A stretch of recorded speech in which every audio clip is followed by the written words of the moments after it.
Iyi ni breaking news utigeze ubwirwa n'uwo ari we wese. Ese wabimenye ko uwitwa G taff yatereye ivi umukunziwe ndetse amusaba ko bakibanira akaramata? Ibi ni ibintu abantu benshi ntakunze kubona bagarukaho, yewe n'ibinyamakuru nta kinyamakuru nigeze mbona kibivugaho, ariko ibi ni ibintu byabaye. Uyu ni umukunziwe kabisa, yamwambitse impeta. Hari wenda nagize ngo nuko wenda G taff agaragara nk'umuntu utari seri, kuko nimba uzi G taff ibintu akora nyine avuga ibintu ukabyumva byaba ari byo cyangwa se atari byo apfa kwivugira. Ibi nabyo byatumye abantu benshi bamukunda, kubera ko ni umuntu ukunda kuruhura abantu mu mutwe, ndetse ni umuntu kabisa usetsa abantu ku rwego rwo hejuru. Rero naketse ko ibi bintu baketse ko wenda ari prank cyangwa se ari filime wenda bari barimo gukina, ariko ibi ni ibintu byaraye bibaye mu ijoro ryakiye ku itariki 15 z'uku kwezi kwa Mata ndetse umwaka wa 2026. Rero hari abakunzi b'uyu G taff bagiye batandukanye, aho nk'ubu ngubu uri kureba Nzovu ndetse n'abandi bagiye batandukanye, by'umwihariko babana umunsi ku wundi mu bijyanye n'akazi kabo bakora ko kuganiriza abantu kuri za YouTube ndetse no mu bindi bigiye bitandukanye. Rero abo bose bari bahari. Uyu mukunzi we ntabwo nakunze kumenya izina rye, kuko hanini nakunze kubona amwita Jojo, ubwo wenda ubwo yaba ari Joseline cyangwa se Josephine hafi aho ngaho.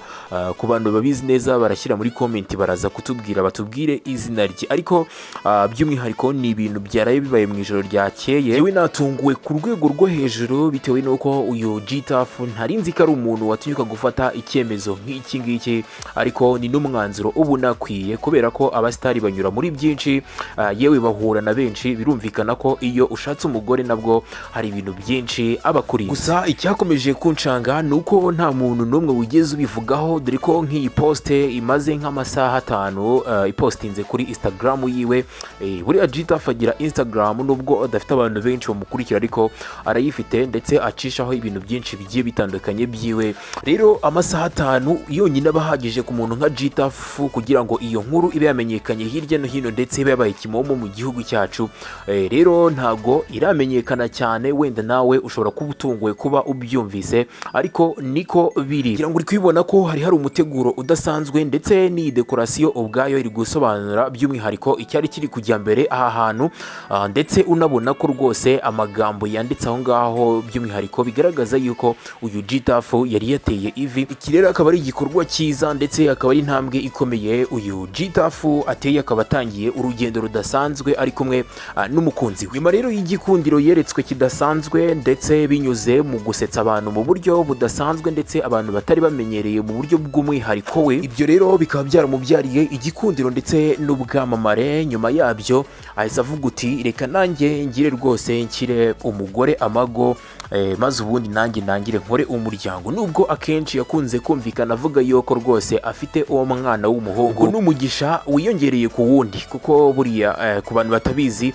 umwana ni umugisha, ndetse buriya ndahamya ntashidikanya yuko rwose babiganiriye bitazigera bitera ikibazo. Uyu mugabo G taff akaba ari umwe mu bahiriwe cyane, ndetse n'izi mboga bikaba bigaragara yuko rwose ziri kumubyarira umugisha ku buryo budasanzwe. Murabyibuka ko rwose mu minsi ishize, kuva nko mu kwezi kwa mbere kugera muri uku kwezi kwa 4 gutyo, yarari kuri hit idasanzwe, yarari kuri movement idasanzwe cyane, bitewe n'uko yari afite indirimbo hanze yitwa rwose aragitosa, ndetse iyo ndirimbo ikaba yarabaye viral ahantu hose. Kugeza amagingo aya ngaya ikaba yari imaze kugira 1 miliyoni ndetse n'ibihumbi 400 by'abantu bayirebye, ndetse ikagira na remix yayo yakoranye n'uwitwa Silvizo, ndetse nayo ikaba yararebwe n'ibihumbi 600, yewe utabariyemo na za audio iyo remix ifite. Urumva nyine bitabikwereka uburyo ki indirimbo yakunzwe ku rwego rwo hejuru. Yewe uribuka neza ko indirimbo y'uwitwa G taff aragitosa iri kuri channel yiwe, ndetse iyo ndirimbo akaba ari audio. Abantu benshi rero byakomeje kugenda bibatungura ndetse binabatangaza cyane ukuntu indirimbo ya audio idafite na video rwose ishobora kugenda kuri urwo rwego rungana gutyo kugeza aho igira miliyoni ndetse n'ibihumbi 100. Urumva ni indirimbo iba yarakunzwe cyane, ahubwo bivuze ko iza kuba ifite video by'umwihariko ishobora kuba rwose yararenze na miliyoni 10. Urumva nyine ni indirimbo yakunzwe ku buryo budasanzwe. Murabyibuka ko mu minsi ishize rwose uyu mugabo yarayoboye zino mbuga ku buryo budasanzwe. Rero kuri uyu munsi wa none akaba akomeje kuryoherwa rwose, ari mu byishimo bidasanzwe mu buryo bwo gushaka gushinga urugo nawe, by'umwihariko akitwa papa runaka, akitwa umugabo, ndetse n'urugendo navuga ngo ruba rutoroshye kandi rwiza abatangiye ku buryo budasubirwaho. Ndetse n'umugabo ukunda kuvuga ko rwose yanyuze mu mateka ashaririye, kandi koko iyo umureba uba ubona ameze nk'umuntu rwose utarigeze yoroherwa n'ubuzima, aho akunda kuvuga ko rwose yanywaga itabi bikamurenga ndetse agera naho ajyanwa iwawe. Iyo mvuga itabi ubwo ndi kuvuga rya rindi ritemewe riri mu bwoko bw'urumogi ndetse n'andi agiye atandukanye nyine y'ibiyobyabwenge. N'umugabo wanywaga ibiyobyabwenge ku rwego rwo hejuru kugera aho nyine bamujyana iwawa. Urumva n'umugabo utarubyoroheye habe na gatoya. Nyuma y'uko rero afunguwe akava iwawa, yarahiriye yuko rwose atazigera na rimwe yongera gufata ku biyobyabwenge, avuga yuko rwose ibyo byamukoreye atari ibintu bibaho, ndetse akaba yarafashe umwanzuro wo kubivaho burundu, akagenda ashishikariza n'abandi hirya no hino mu biganiro byinshi agenda akora, avuga yuko rwose abantu bakwiye kuba bareka ibiyobyabwenge nta keza kabyo. Rero akaba akunda kuvuga yuko icyatumye yishora mu biyobyabwenge ari ukubera ubuzima bushariye ndetse n'amateka akomeye yanyuzemo bitewe n'ubuzima bubi yabayemo, by'umwihariko yatewe na mukase.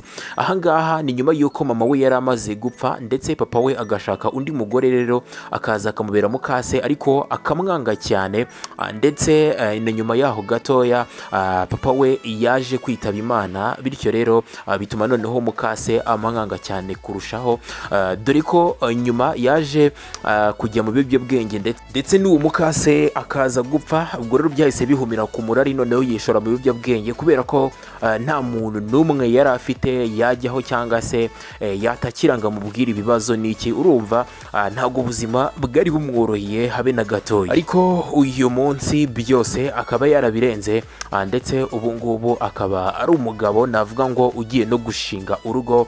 Ibyo byose abikuye kuri izi mbuga nkoranyambaga, by'umwihariko urukundo abanyarwanda bamweretse, dore ko bavuga yuko mbere yuko aza muri ibi bintu bya za YouTube ndetse n'imbuga nkoranyambaga, dore ko bivugwa yuko uyu G-Taff yari umukorodoniye cyangwa se umudozi w'inkweto. Urumva ntabwo ubuzima bwari bworoshye, kubera ko ntavuga umudozi w'inkweto ugire ngo wenda ni wa mudozi wabigize umwuga, aho ahubwo ni wa wundi udoda kamambiri yacitse bakamuha senkani, udoda urukweto bakamuha ijana. Urumva nyine ntabwo biba byoroshye amafaranga kugira ngo azagwire, ndetse uba wakuramo amafaranga gukorera n'ubukwe. Urumva ntabwo bibaho kabisa, keretse iyo uri umuntu wizirika ukarya ubusa ndetse ukarya umuyaga. Urumva ntabwo ari ibintu biba byoroshye muri rusange kugira ngo uba wadodera 150 uzabona amafaranga kabisa yakubakira n'inzu. Uwo niwe G-Taff rero navuga ngo wari umaze iminsi avugisha zino mbuga nkoranyambaga cyane, dore ko ya ndirimbo ye ikimara gusohoka benshi bayamaganiye kuri, harimo n'uwitwa Mutesi Scovia ndetse n'abandi bagiye batandukanye, ariko indirimbo ikabaganza cyane. Rero n'uwo nguwo amateka nayo ngerageje kunyuriramo mu buryo buvunaguye, wenda tuzagira igihe tuyaganireho neza, ariko uwo niwe G-Taff by'umwihariko. Reka rero tubane no mu bindi biganiro, reka nizere ko ugiye gukomeza umeze neza kugeza duhuye no ku wundi munsi cyangwa se mu kanya, bitewe n'amakuru araba ahari cyangwa se bitewe n'inkuru iraba iri trend uwo mwanya. So reka tubane no mu bindi biganiro, murakoze cyane, mukomeze mugire ibihe byiza.